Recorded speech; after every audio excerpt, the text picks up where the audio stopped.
In the vast countryside of the former Soviet Union, where quiet villages bordered endless forests and railway lines stretched into the horizon, a chilling story unfolded, one that would expose the darkest flaws of an entire system.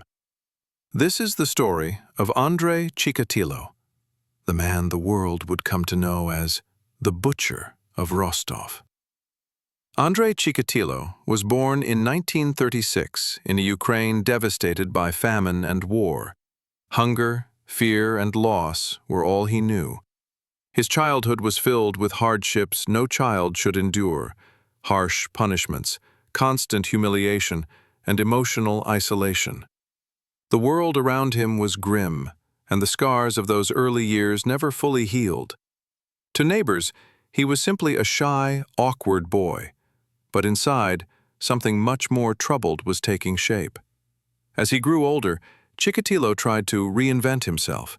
He became educated, secured a job, got married, even had children. On the outside, he seemed like a quiet, ordinary Soviet citizen trying to build a normal life. He worked as a teacher for several years, though colleagues often described him as nervous, uncomfortable, and strangely intense. By the late 1970s, the pressures of his insecurities and lifelong frustrations began to surface in dangerous ways. What started as disturbing impulses grew into a pattern of violence he could no longer control. Chikatilo began seeking out victims in places where few would notice: bus stops, railway platforms, forested paths, and isolated rural areas. Many of the people he approached were vulnerable: travelers, runaways, or those simply trying to get home. And in the Soviet Union of that era, the idea of a serial killer was unthinkable. The government insisted such criminals did not exist within their borders. That denial would cost many lives. As disappearances increased across regions, investigators struggled to identify a pattern. Different police departments rarely communicated, and political pressure discouraged acknowledging the possibility of a repeat offender. At times, innocents were arrested or blamed in an attempt to close cases quickly. Meanwhile, Chikatilo traveled freely between cities, switching jobs, blending into crowds, and behaving like an unremarkable man living an ordinary life. For nearly a decade, he moved in the shadows, unnoticed, unsuspected, and often steps ahead of investigators. But in the late 1980s, a new generation of detectives took over the case. They noticed consistent links between victims found near railway routes. They conducted surveillance, increased patrols, and began building behavioral profiles, methods previously dismissed under Soviet policing. Then, in 1990, the break finally came. Undercover officers spotted a gaunt, nervous man wandering suspiciously near a train station where a victim had been discovered days earlier. His clothing was dirty, his behavior jittery, and he seemed out of place. When they stopped him for questioning, something about him didn't feel right. That man was Andrei Chikatilo. Lacking immediate evidence, police released him, but they never let him out of their sight again.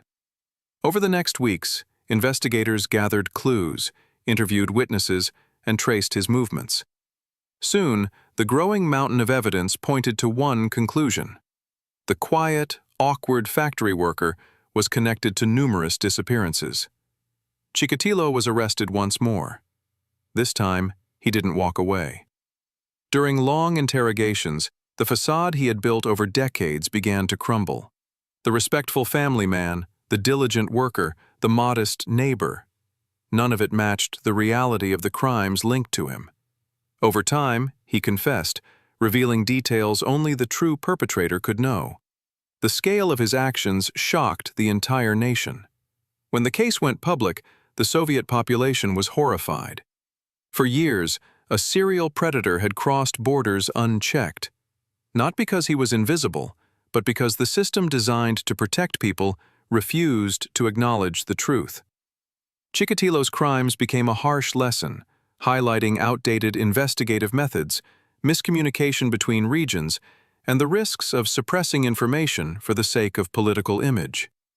In 1994, Andrei Chikatilo was executed, bringing an end to one of the most disturbing criminal cases in Russian history. But the echoes of his story didn't fade. Instead, they forced a reckoning. Investigators reevaluated techniques, communication improved, and authorities became more willing to confront uncomfortable realities. The legacy of the Butcher of Rostov is not just one of horror.